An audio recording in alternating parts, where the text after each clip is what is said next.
മാസപ്പടി കേസ് വീണ്ടും മാറ്റിവെച്ചു. ഏപ്രിൽ 23-ലേക്കാണ് ഡൽഹി ഹൈക്കോടതി കേസ് മാറ്റിവെച്ചത്. സമയക്കുറവ് മൂലം ഇന്ന് ഹർജികൾ പരിഗണിക്കാനായില്ല. സജു തോമസ് തുടരുന്നുണ്ട്. സജു, പലതവണ പരിഗണനയ്ക്ക് വന്നിട്ടും ഇതിങ്ങനെ നീണ്ടുപോവുകയാണ്. ഇന്നെന്താണ് സംഭവിച്ചത്? മറ്റു വിശദാംശങ്ങൾ.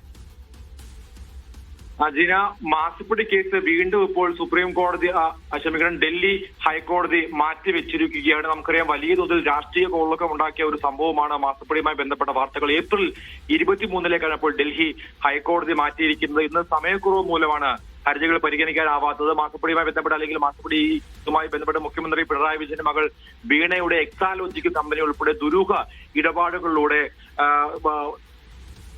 പണമുണ്ടാക്കി എന്നുള്ളതാണ് ഇതുമായി ബന്ധപ്പെട്ട് നിൽക്കുന്ന ആരോപണം. SFIയുടെ തുടർ നടപടി തടയണമെന്ന CMRL കമ്പനിയുടെ ഹർജിയും ഉപഹർജികളുമാണ് അന്തിമവാദം കേൾക്കാനായി ഇന്നത്തേക്ക് വെച്ചിരുന്നത്. പക്ഷെ അതിപ്പോൾ സമയക്കുറവ് മൂലം വീണ്ടും മാറ്റിയിരിക്കുകയാണ്. ഏപ്രിൽ 23-നായിരിക്കും ഈ കേസ് പരിഗണിക്കുക. ജീന.